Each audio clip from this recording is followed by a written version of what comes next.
Welcome to another video, part of our series on voting theory.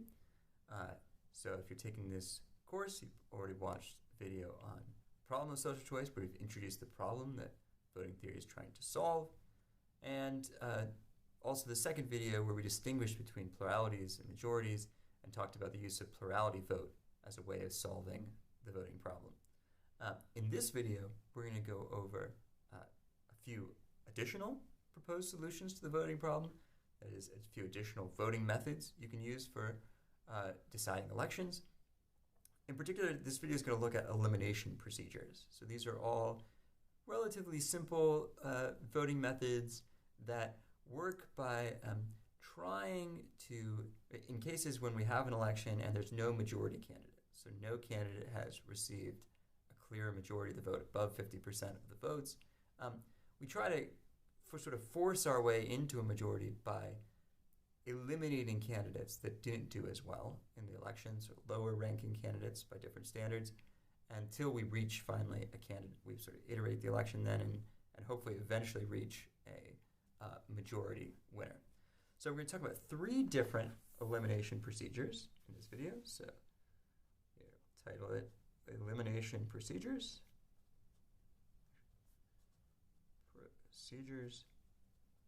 And the three that we'll look at will be plurality vote with runoff, which is a simple modification of the plurality vote procedure, so plurality with runoff. It's known as the Hare's procedure, and this is oftentimes what people in common parlance call ranked choice voting, RCV, ranked choice voting. And then we'll look at a variation on that known as Coomb's procedure. All right. Okay, so let's first think about cases that might motivate why you wouldn't always, or why some people wouldn't always want to use plurality vote to decide elections. So let's consider a case. Let's suppose we have three candidates in our election. We have a Republican, we have a Democrat, and we have an independent candidate. And let's suppose that the Republican has 40 votes. We'll say there's a voters, let's say voters of size 100. So over here, our set V of voters is person 1 through person 100. And our set A of alternatives is these three candidates, the Republican, Democrat, and Independent. Okay. And 40 of the 100 voters like the Republican best, say 35 of them like the Democrat best, and 25 like the Independent best. Okay. Now, if we were going to apply our simple plurality vote procedure, it's clear that the Republican would be the winner. The Republican is the plurality vote winner here, because the voters whose top candidate is a Republican make up a plurality of the vote. There's 40 of them. 40 is bigger than 35, the number that favor the Democrat, and 25, the number that favor the Independent. But it might be the case, I mean, we could imagine it being the case in this election that maybe all 25 of the independent voters are actually left-leaning independent voters who would, as their second choice candidate, they'd prefer to have a Democrat over a Republican. Right? In that case, you might think, it feels a little funny or undesirable maybe from a suitable Democratic perspective that the Republicans should win when they only have 40 votes and the two left-leaning candidates have 60 votes cumulative. So that might motivate doing a different procedure, maybe doing a plurality with runoff procedure. Right? But in order to illustrate more clearly how that would work, let's imagine that we have a little bit more information about our voters. So we don't just know what I specified here, namely how many voters have Republican as their first choice, Democrat as their first choice, and so on.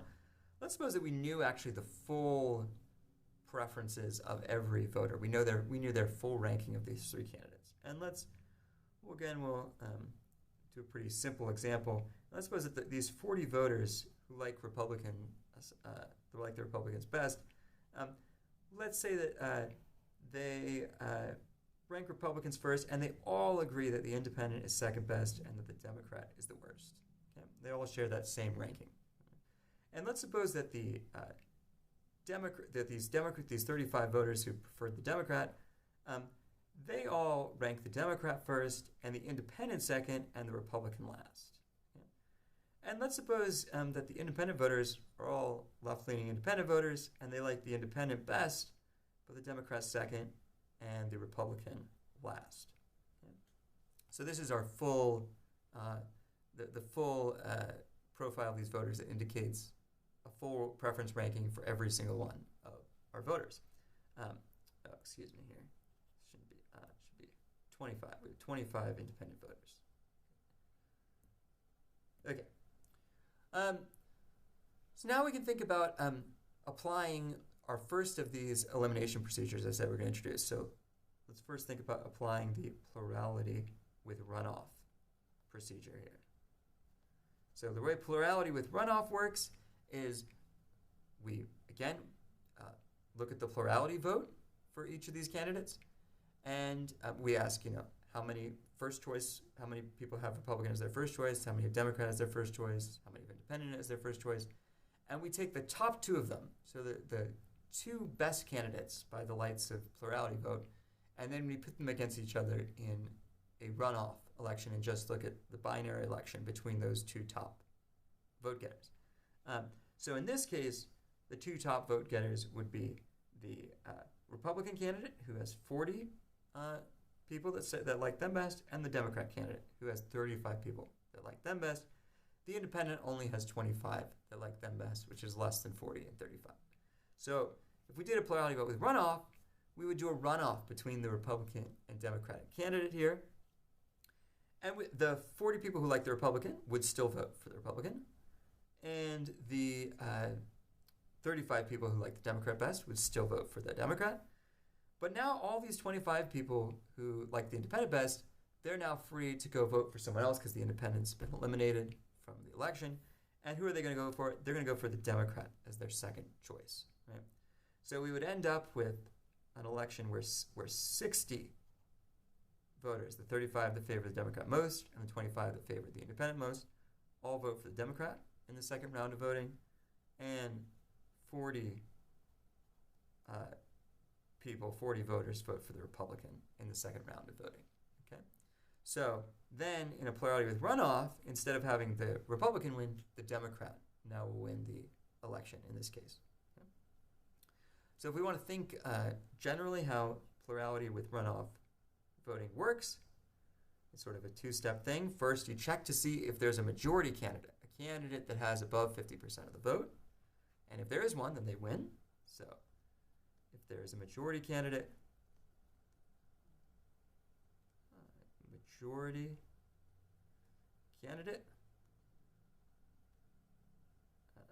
they win.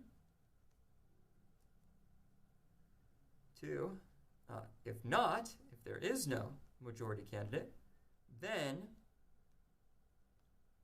the two candidates with the most first place votes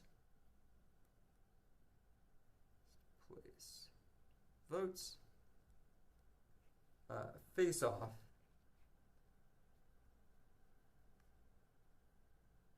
in a binary election just between those two candidates. Binary race. Okay.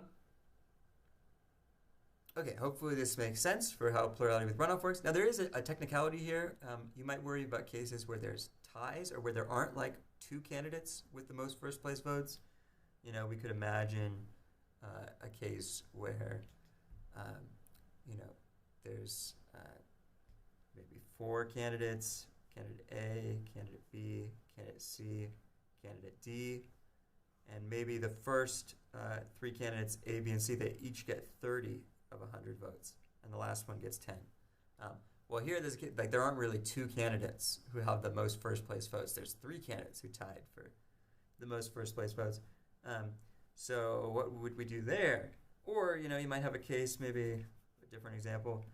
Maybe the first candidate A has 40 votes, and then the next two candidates, B and C, each have 25 votes, and the last candidate has then 10 votes. So again, this is a case where like there aren't really two candidates who have the most first place votes. You have one who has the most first place votes, the plurality winner, A, but then you have two who are like tied for second, right? So as we've defined it, plurality vote with runoff doesn't really tell us what to do here. We have to say like, okay, how do we deal with ties when there's more than two candidates who have the most first place votes? We could imagine different sorts of tie-breaking procedures we could use, different variations of plurality with runoff that would take into account the possibility of ties.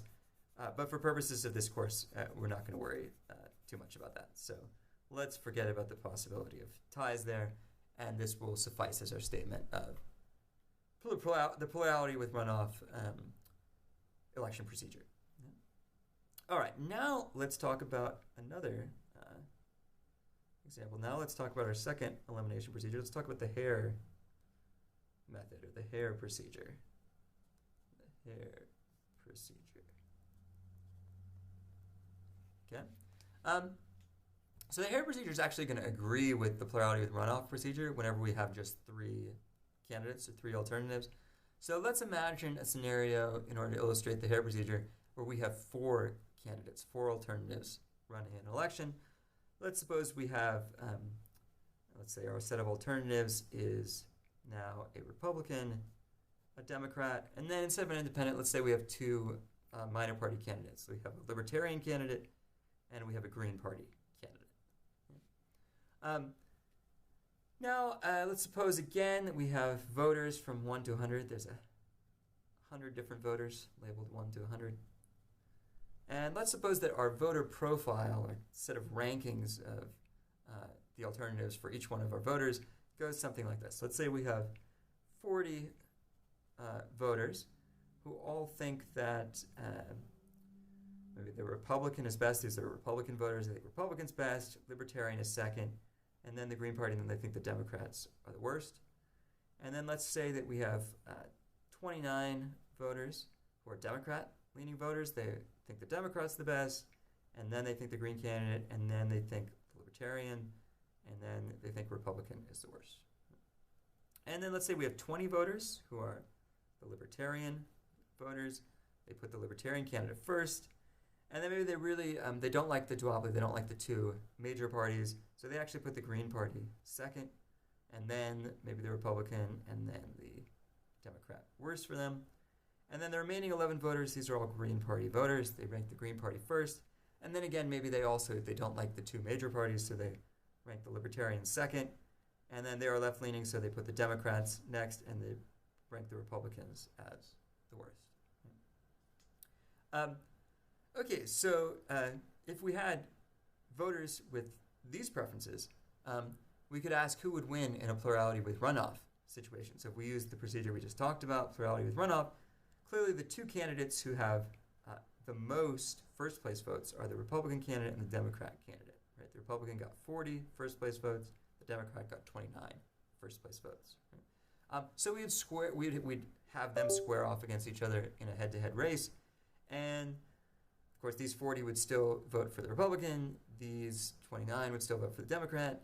And the 20 who favored the Libertarian most, they would all go to the Republican. The 11 who favored the Green Party the most, they would all go to the Democrat. So in the end, we would have 60 votes for the Republican, 40 votes for the Democrat, and so the Republican here would win the plurality with runoff procedure.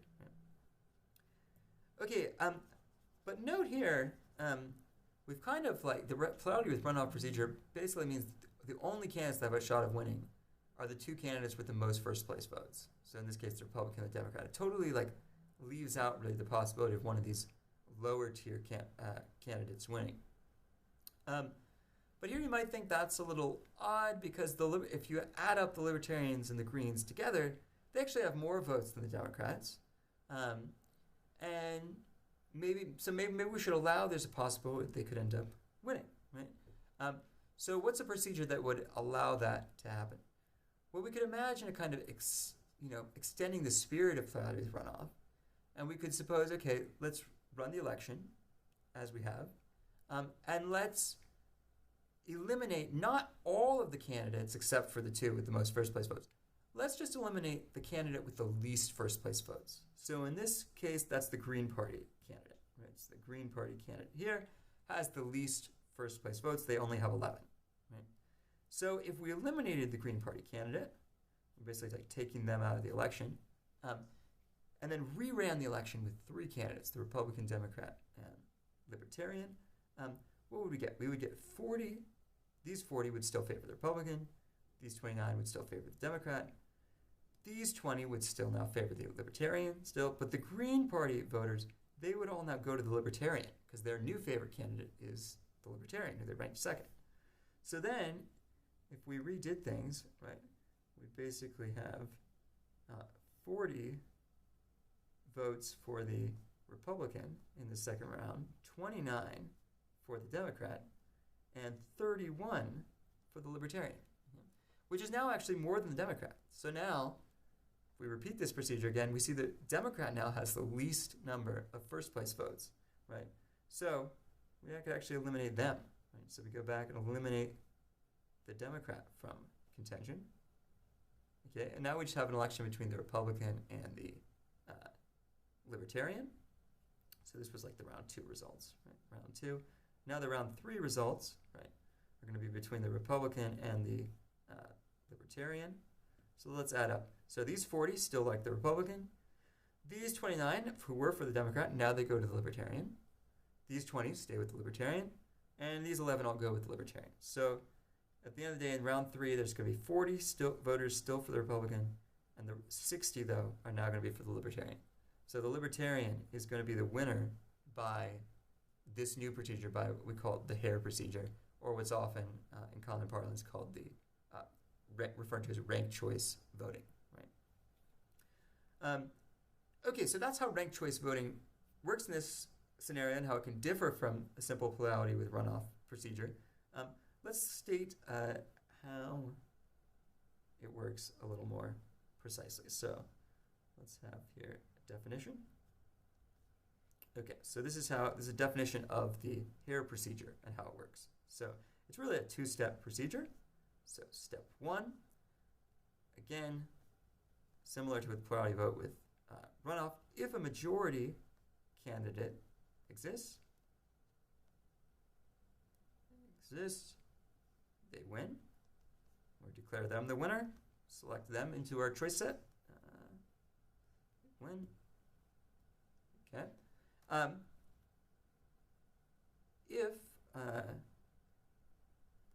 all candidates are tied, if a tie between all, so there's no majority candidate and all candidates are tied, then we could declare all to win. So all win. Okay. Otherwise, not all the candidates are tied, and if there's not a majority candidate, then go to step 2. Okay, and then step 2, next part of this procedure, we'll say eliminate all candidates, or let me state it a little differently actually. I'm just going to say eliminate the candidate with the lowest number of first place votes. First place votes, and then repeat step 1. Okay. Now again, similar to what I said with plurality with runoff, we're kind of glossing over here the possibility there might be more than one candidate with the lowest number of first place votes. We could have like a tie of 2 candidates for the lowest position, right? And technically we should say what should happen there too. But for purpose of this course, we're going to kind of glide over those cases of ties. Okay, so hopefully this makes sense as a formal statement of how the Hare procedure works, and hopefully the example of working through it in this case with the 4 candidates that we looked at makes sense. Okay. Now let's look at our final procedure. So the final elimination procedure we wanted to introduce in this video is known as Coomb's procedure. Okay, and it's very similar to the Hare procedure in a sense, but the sort of criteria that we use for eliminating candidates is different. So let me try to motivate Coomb's procedure by thinking back to the example we had early on that I think we illustrated in the case of, or we used as an illustration for the plurality vote with runoff procedure. This was a case where we had 40 voters who liked Republicans, and then the independent candidate, and then Democrat, and then we had 35 voters who liked Democrats, and then the independent candidate, and then the Republican, and then we had 25 voters who went independent, and then Democrat, and then Republican. Okay. So in this case, right, in this example, we had said, recall that the winner of the plurality with runoff election ended up being the Democrat candidate. It was, right, because the Republican and Democrat had the top two highest numbers of first place votes, so they went to a runoff, and then the independent here, these were all left-leaning independents, so they ended up voting for the Democrat. Okay, so the Democrat ended up winning. But you could give a kind of argument here, some rationale for why maybe you think the independent actually should win here in this election. So if we look at this set of voter preferences, this voter profile, the Democrat and Republican both have a lot of people, a lot of voters that rank them last, right? There's 40 people that put all the Republican voters who think the Democrat is the worst case scenario. There's 35 people here who think Republican is, and these 25 people also think the Republican is worse. So there's 60 people who think the Republican is the worst choice candidate. Right? Whereas nobody thinks that the independent is that bad. Right? Everybody at least puts the independent in the second place. Right? So if you wanted to, there's a number of different voting procedures you could come up with that would elect the independent here, but one is Coomb's procedure. And the way Coomb's procedure is going to work is it's going to be similar to Hare's procedure. We're going to, again, run the election just as we have, look at what all the different preferences of all the different individual voters are. And then we're going to start eliminating candidates, the weaker candidates, until we get to a candidate who has built a majority. The sense of weak candidate that we're going to use, though, here is different than we used in the case of the Hare procedure. In the case of the Hare procedure, a weak candidate was one who had the lowest number of first-place votes. Here with the Coombs procedure, our notion of a weak candidate is going to be one who has the most or the highest number of last-place votes. Right? So in this case, who has the highest number of last-place votes? It's actually the Republican, right? Because the Republican has 60 people who thought that they were the worst candidate, right? So we're going to eliminate the Republican candidate because they had the most last-place votes. So eliminate the Republican candidate, and then rerun the election with the Democrat and the independent. So in round 2 of voting, we would have the independent versus the Democrat. Here, let's see, the independent gets the 40 votes from the Republican and the 25 that preferred the most. There's 65 that vote for the independent, still 35 that vote for the Democrat, and so the independent ends up winning, right, at the end of the election here.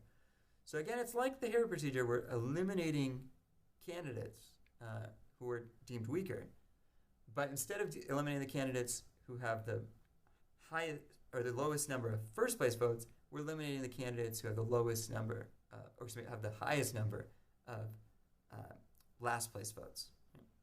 So let's write that out formally. We'll do a definition. This is a definition of the Coombs procedure. So again, it's a procedure that comes in 2 steps. So step 1 is going to look familiar, right? If a majority candidate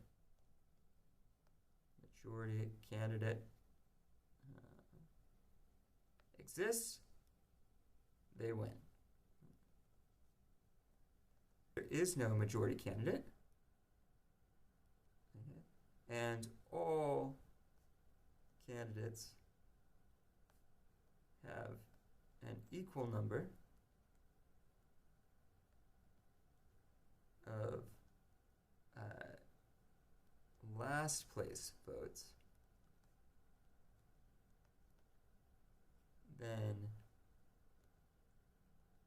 they tie. Okay? Otherwise, go to step 2.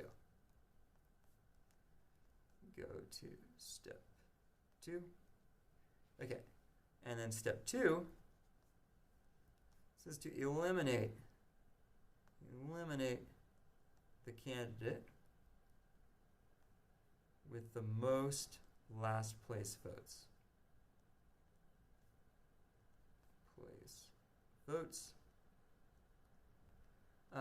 And then go back and repeat step 1. Repeat step 1. Okay. Good. So this is the Coombs procedure, another one of these elimination procedures. So for the exam, the first exam, all 3 of these elimination procedures might be you might be tested on all 3 of these: the plurality with runoff, the Hare's procedure, and the Coombs procedure. In the next video, we'll look at the probably the most famous paradox in all of voting theory. We'll look at the Condorcet paradox, and then we'll start to talk about Condorcet methods, Condorcet winners and losers. A lot of different concepts in voting theory that bear the name of Condorcet. So that'll be the next video. Look out for that, and these will be the initial elimination procedures you'll need going forward for this course. Thanks.